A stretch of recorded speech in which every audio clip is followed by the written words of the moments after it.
We've heard it before, supply chain issues during the pandemic impacting your goods, and now it's hitting your brews. But it's not the hops or the barley that's in short supply, it's the carbon dioxide. Carrie Sanders has more. Beer taps running dry, not yet, but If there's going to be a beer shortage, it's going to be a problem. the problem is to get those bubbles requires CO2. Much of the nation's carbon dioxide used in beer is shipped from Mississippi, where they encountered a recent contamination issue, causing shortages. And then a train line strike in the Midwest resulted in CO2 delivery problems. A dozen or more breweries that are experiencing the same problem, and those are just the ones that I know of. It was as if a switch went off overnight. At Tarpon River Brewing in Fort Lauderdale, they make up to 300 gallons of craft beer a day. That requires 80 pounds of CO2. I'm showing about 200 PSI here, giving us another day or two.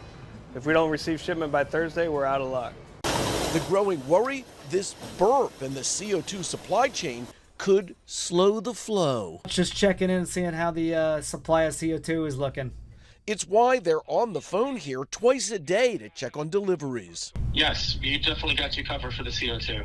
A shortage of CO2. Any other concerns? Yeah, I'm a little worried about what's going on in Ukraine. A lot of grain comes out of Ukraine.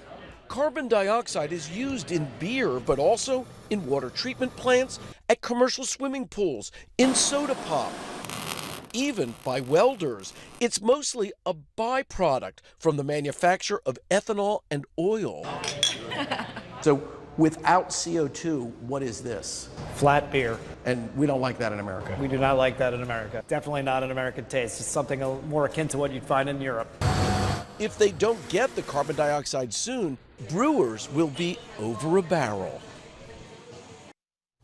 Some craft breweries are planning to suspend operations and lay off workers if the situation gets worse. Unfortunately for some, it may be beyond recovery.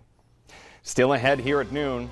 Goes great with beer. We're talking about a pizza party. That's what kind of a day it is. The Mr. Food Test Kitchen has a recipe you'll want to stick around for.